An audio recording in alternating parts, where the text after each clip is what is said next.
I'm Chris, and this is Beau, and we are on a heinous trick. And welcome to another experiment, and happy Halloween from Salem, Massachusetts. Today is a very unique Halloween. It snowed the other night, and this hasn't happened for a couple of years, at least 4 or 5 years, I think. Beau hadn't seen snow on a near in October before. Also because of everything going on with the beer bug and whatnot. My street has been really kind of blocked off, but that hasn't stopped the traffic to visit the Hocus Pocus house. And we've had quite an influx of people this year. But this year I wanted to, on this experiment, I wanted to go into a story, a kind of longish story. Let's hit the Wayback Machine to around 1981. And I had just graduated high school. And I was taking courses in Boston at Emerson College for film, and then taking courses also at Salem State. I had already, the Boston hardcore scene had just kind of been initiated around that summer, and I just started getting up and going, and I was doing a radio show that focused mainly on hardcore at WMWM Salem 91.7 FM on your radio dial. We mainly focused on alternative. My next door neighbor behind me, when I was living in Marblehead at the time, had a radio show on that, and he was a big mentor to me. His name Dave Dodge, and his show was Depraved Dave's New Wave Cave, and it focused a lot on a lot of music, and he taught me a lot about rock and roll, and the rest I kind of learned on my own. And he got me interested in the radio. I've always been listening to radio way back as far as when FM stereo was just starting. I was a big A&M radio. I would listen to WRKO in Boston with Dale Dorman, and I always loved those kind of the old DJs.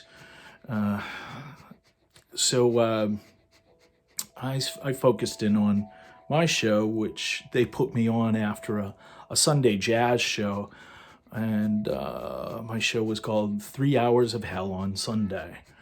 And I would play, all sorts of hardcore, punk, whatnot at the beginning of this. And so I used to go into Boston to get records all the time. And then I would start getting records at Newbury Comics, where a few of my friends would work, from some of the hardcore bands, and then some from the other bands, like Amy Mann, who would soon be in Till Tuesday. She was fronting a band called the Young Snakes. And DJ Tammy Heidi, she was working there. So I used to go in there before my classes at Emerson, where strangely Dennis Leary was an English teacher at the time. So I would go in and look at all the imports and stuff and all the latest records. And then one day, this was September afternoon, when Newbury Comics was only one store on Newbury Street.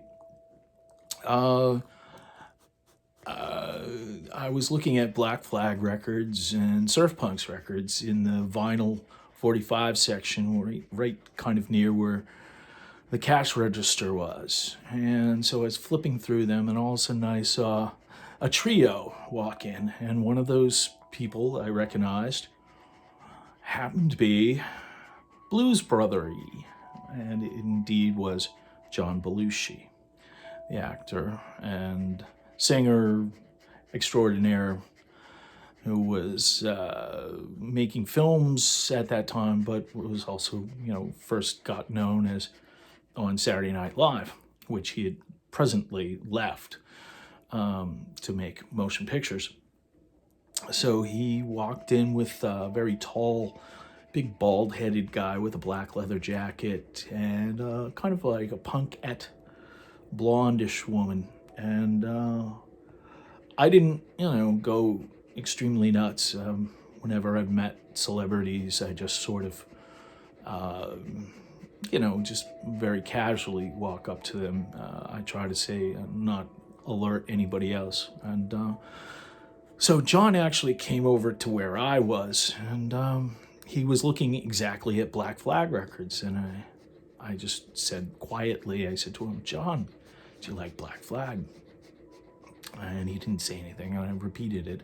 I said, "John, do you like Black Flag?" And he goes, "Yeah, I've seen him a couple of times, blah, blah, blah." I had seen a picture of John Belushi playing drums for the Dead Boys one time. So I was very, and also knowing him doing his impression or his covers of Joe Cocker live on Saturday Night Live. So I knew that he was, a big, music fan. So, and I knew that he wasn't, he was very into kind of like the punk scene too. So he says, "Yeah, I've seen him a couple of times, blah, blah, blah." And then all of a sudden he goes, "Hey, I'm looking for the Stray Cats new album," which the debut had just come out at that time. And I think they were on a British label at the time, so it was an import only. So me knowing every record store around the thing, I said, "Hey, I can help you if you can't find it here. I know all the record stores. We can go to them." So we skedaddled out of there and then walked down the street and went around the corner to where, and up the street again to where Strawberries was. And Strawberries had actually, there was one chain store that actually had, especially at that particular establishment, had a very wide collection of import records that were, up to date, instead of, kind of some stores wouldn't be as extensive. This one was. And so I was walking around, and there was a gentleman I was talking to. It was they used to check your bags at the thing, and I was talking to a gentleman. And so I was walking around, and then I was just letting John go on his own, and he goes, "Chris, where are you going?" And I was like, "Well, I thought I'd leave you alone. I thought, wouldn't want to be." He goes, "No, come on and hang out with us." And I'm like, "Wow." So John got his record, and then we went sort of back to Newbury Street, which right across the street from Newbury Comics, there was a Chinese restaurant, but also next to the Chinese restaurant, actually where I think that Chris Doherty of Gangrene used to drink Scorpion Bowls at. Right next to it was a small little animation company called Penpoint Animation. Penpoint, strangely, did the animation for the Revere Cinemas animation of How to Get Out of the Parking Lot. My best friend, Kevin Lane, would later work for them. And I just found out that today, reading last night, that Revere Cinema might be going under, which would be a very sad thing. Anyway, so we went, I guess we were visiting friends of John's. So we went inside of this animation studio, and we were talking about all sorts of things. He had a film coming out that was directed by John Avildsen, who directed Rocky, called Neighbors. And we were talking about films and his favorite directors. And he was a big fan of William Castle. And in the film, one of his favorite movies, which was called The Tingler, is one of the scenes is featured in the movie.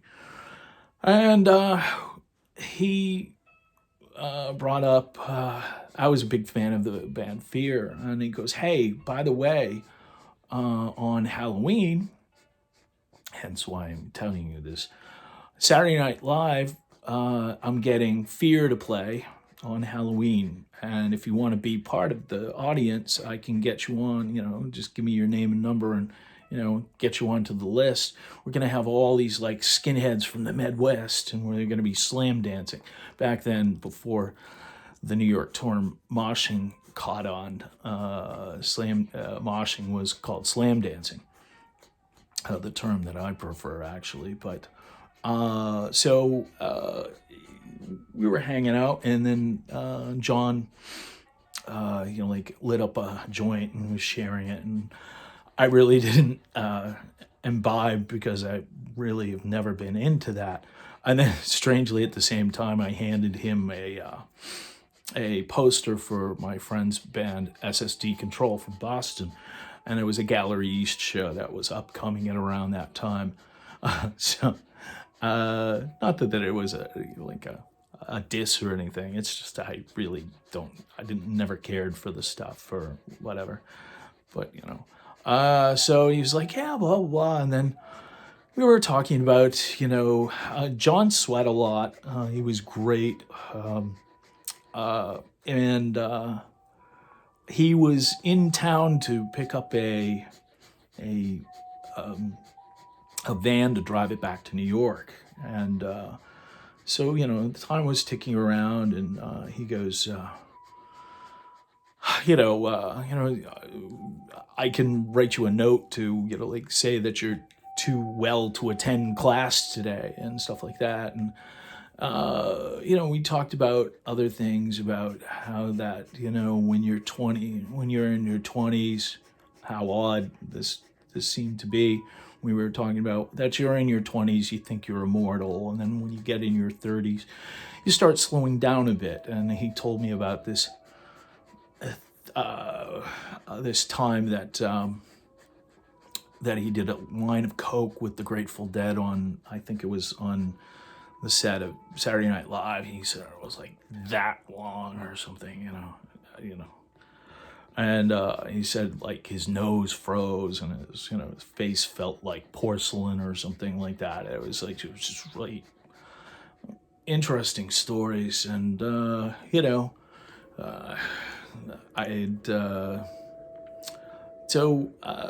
really wanted to get along with class, and then the weirdest thing was he signed on my notebook for class. He said, to Chris.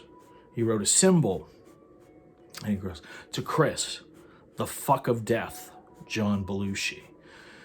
And then, we hung out, and then I went to my class, and then I had to explain to her, oh yeah, I was just hanging out with John Belushi. And I'm like, what? It seemed like every time that I would go to class, I would end up hanging out with some celebrity before the class, and no one could ever believe it. I just sometimes happen upon some of this stuff. But, strangely enough, I would later find out that, so as the time went by, when it came down to Halloween, I was calling NBC, and so I called, the desk at NBC, and they didn't have my name, and they said, well, you do realize that John Belushi isn't a part of the Saturday Night Live cast, not ready for primetime players cast. I said, yeah, he's the one who got Fear on, because originally Fear, John wanted Fear to do the album, to do a song for, or the whole soundtrack for the movie Neighbors, and the studio didn't want it, and he was pitching a new movie of his own that was his pet project too. So I think he just sort of capitulated, but that was the trade-off, that he would get Fear to play at Saturday Night Live. So I never got down there, sadly, and of course, this is well known that a lot of the DC folk. I don't. Henry Rollins wasn't there, and of course all the New Yorkers out there. You know, the New York hardcore guys were and everything. And then what happened was the show was never really broadcast again because there was a camera that got broke during their broadcast, and they actually cut off the broadcast. And there's lots of other stories about this on YouTube by various many if you just do a search for it.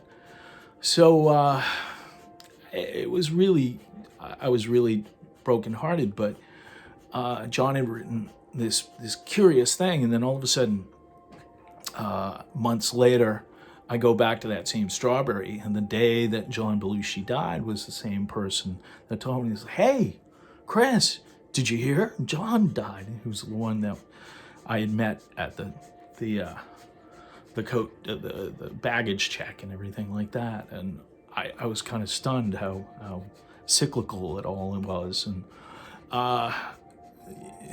I would later find out that, and this ties into one of our other experiments, that John was actually at the first Black Flag show that I was at the Paradise that summer of 1981, and was it August, I think it was.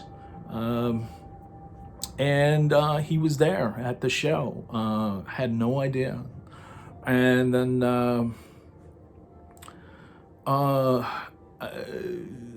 then this is so funny. I only became aware of this in this past year. A friend of mine from the Boston music scene, local guy here in Salem that I've known for ages, Barrence Whitfield of Barrence Whitfield and the Savages and whatnot.